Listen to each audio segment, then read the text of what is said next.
Now, many of you will know that I've been with GB News from the very beginning. Back in early 2021, before the channel had launched, it was decided that my show would be called Free Speech Nation and would focus on issues relating to free speech, cancellations and the culture war. And I remember that at the time there were discussions about whether or not we would have enough material to fill a 2-hour show every week. Well, we needn't have worried, because the culture warriors have been keeping us very busy over the past few years. They're slippery as well, because while they've been assiduously denying that there's such a thing as the culture war, they've also been trying to censor your speech, bullying, harassing and threatening anyone who disagrees with them, erasing and revising elements of history that don't fall in line with their belief system, denying objective truth, and basically trying to reorganise society according to their obsession with power structures and group identity. If that's not a culture war, I don't know what is. And so I'd like to thank everyone at GB News for giving me the opportunity to keep track of this ideology, one that's captured all of our major institutions, from the media to the arts, the civil service to the corporate world, the NHS, the military, the government, even the police. While other news channels have promoted these regressive ideologies, a worldview that seeks to divide us on the basis of race, sex and sexual orientation, at GB News we've been able to hold them up to scrutiny. Even the state broadcaster has largely ignored many of the key issues of our time, which is precisely why GB News has been so necessary. While I was able to present a 2-hour special on the WPATH files, the most significant medical scandal of the century, the BBC to date has not mentioned it even once. So although you might not agree with many of the things said on GB News, that's the whole point of free speech after all, at least I can say that we've been able to open up these much-needed conversations and report on the stories that other channels have been unwilling to touch. So tonight is my final show here on Free Speech Nation here at GB News, and I want to thank everyone who has been watching over the last 3.5 years. I want to thank the audience out there who have ignored all the hysteria from activists, have just watched the show and made up your own minds. And I should say that my decision to leave is simply because at the moment I've got some other creative projects that I want to pursue. I've already started working on a new sitcom. There are many other opportunities opening up, and I'm going to be keeping up my relationship with GB News. It's not that I won't be seen on the channel anymore. So thank you to GB News, thanks to all the incredible people who work here, and thank you for watching over the last 3.5 years. The culture warriors might still be fighting, but I like to think that we've given them a fair few knocks. We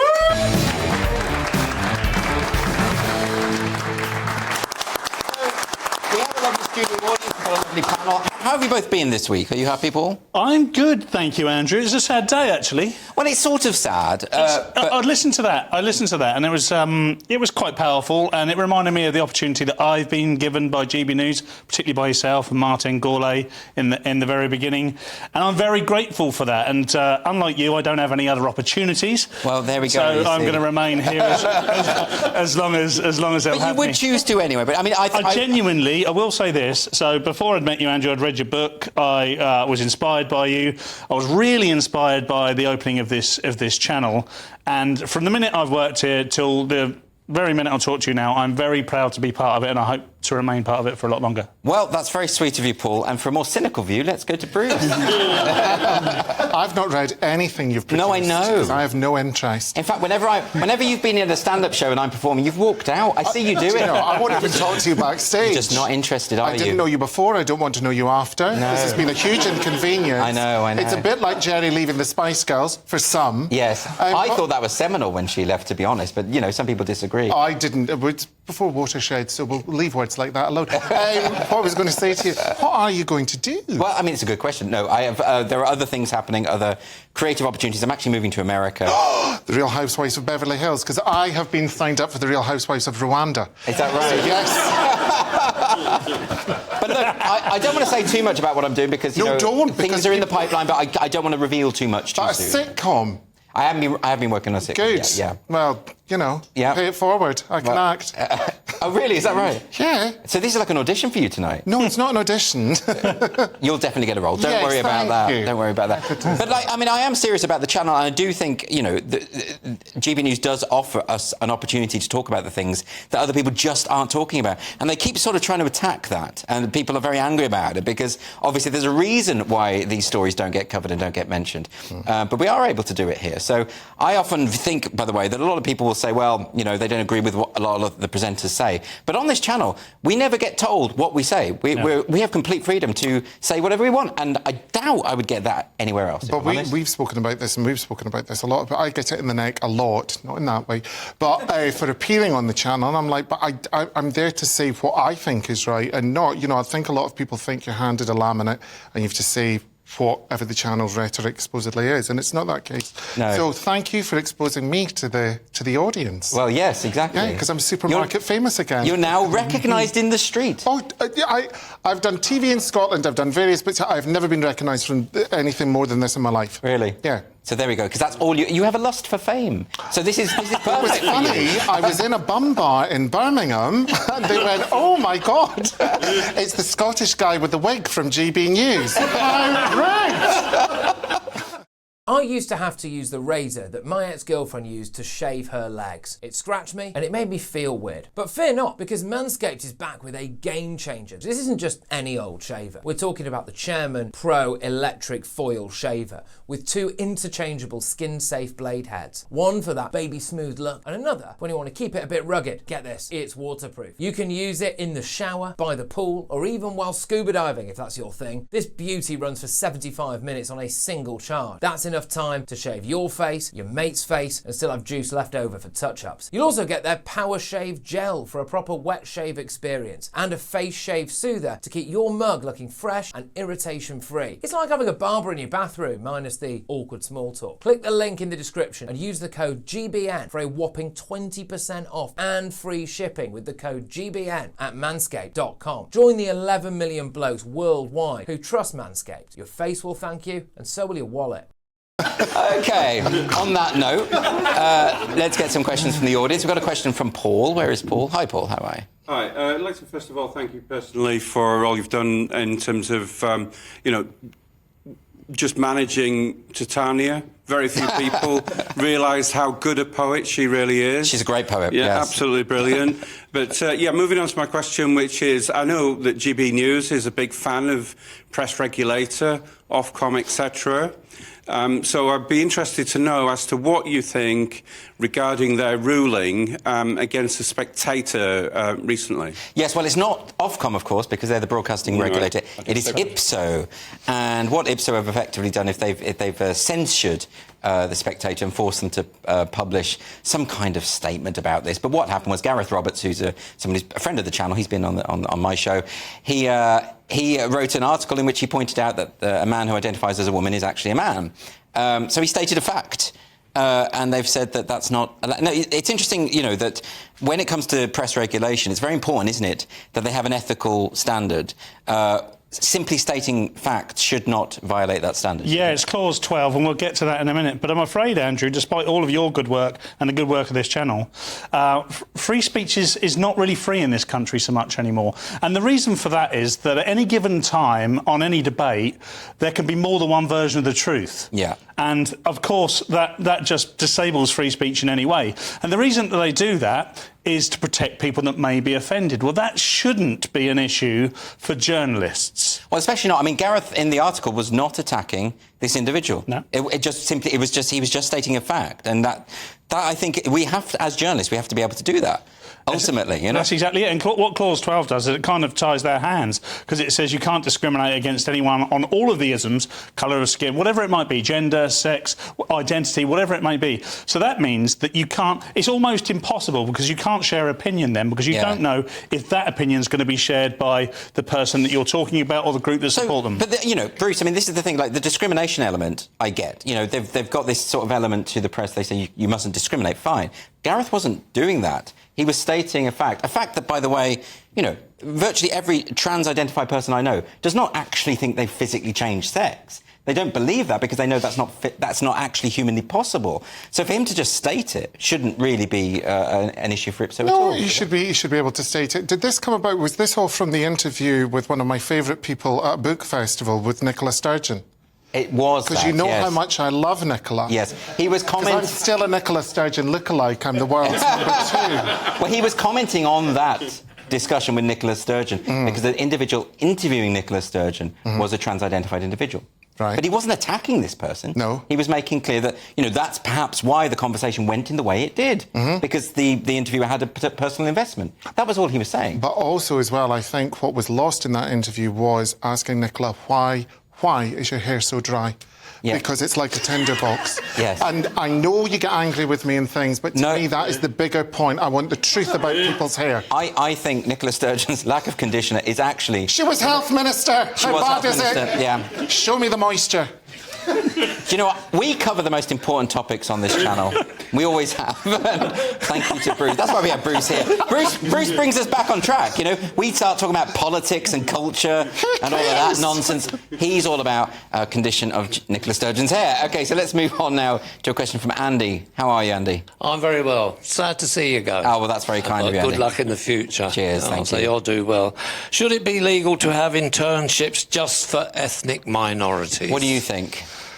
No. I mean, look, I thought, well, to be fair, Andy, I thought we'd got to a point where discrimination on the basis of skin colour, we all agreed that was wrong.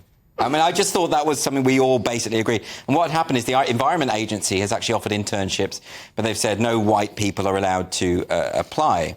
And we've had this before with there have been factions of the BBC that have done similar kind of things.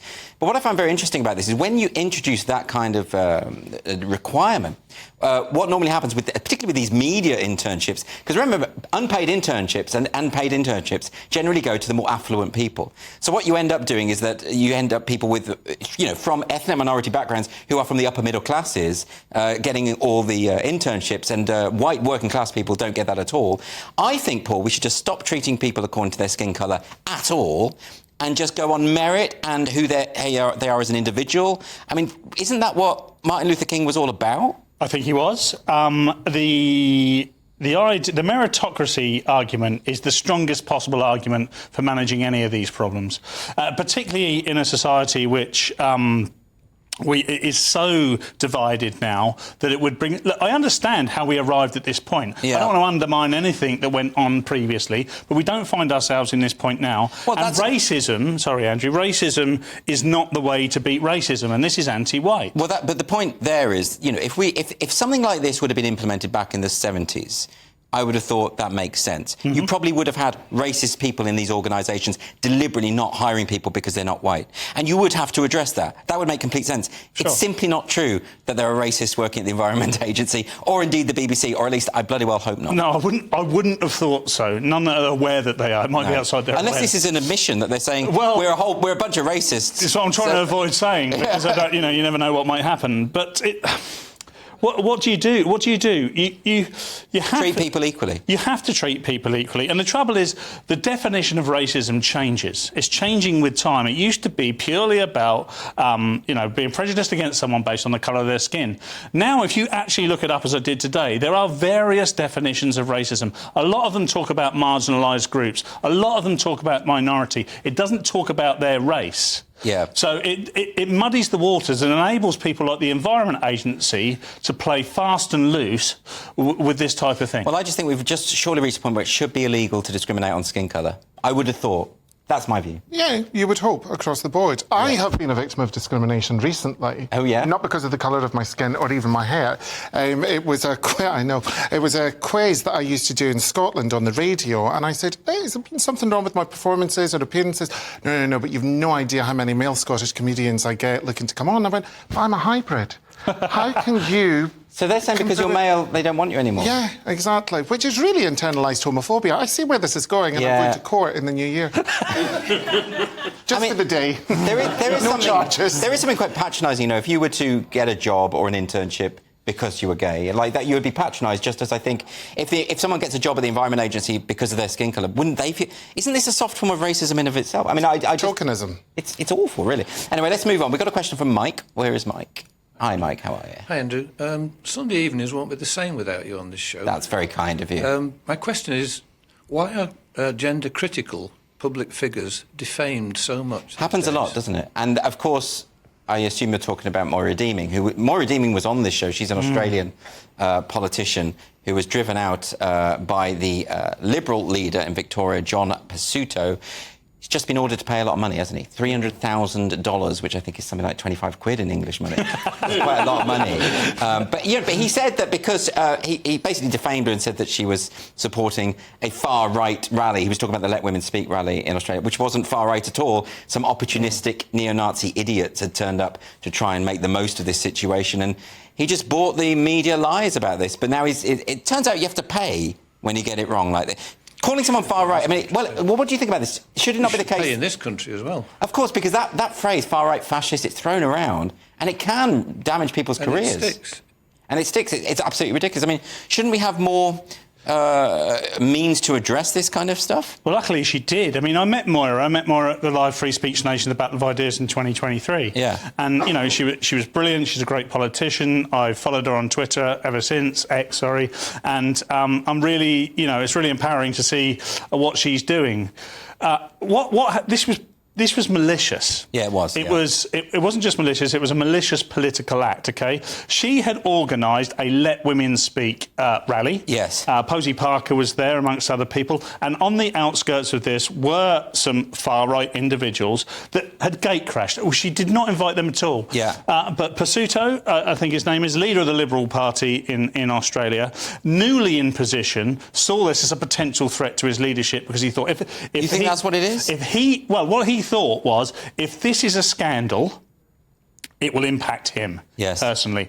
So he made it a scandal and extradited himself from the scandal, I think. And as a result, Moira Deeming was removed from the party. What I do hope now, and congratulations to Moira, is that she's let back into the party. He's saying he probably wouldn't vote for that, but hopefully she can. I hope one day she becomes the Liberal Party leader. Well, let's hope. I mean, you know, it's so flippant. The idea it's really serious to accuse someone of fascism or being on the far right. It's a really serious thing. And the fact that it's so flippantly... The other thing that I find hilarious about this is you have a group of neo-Nazis turn up at a women's rights march.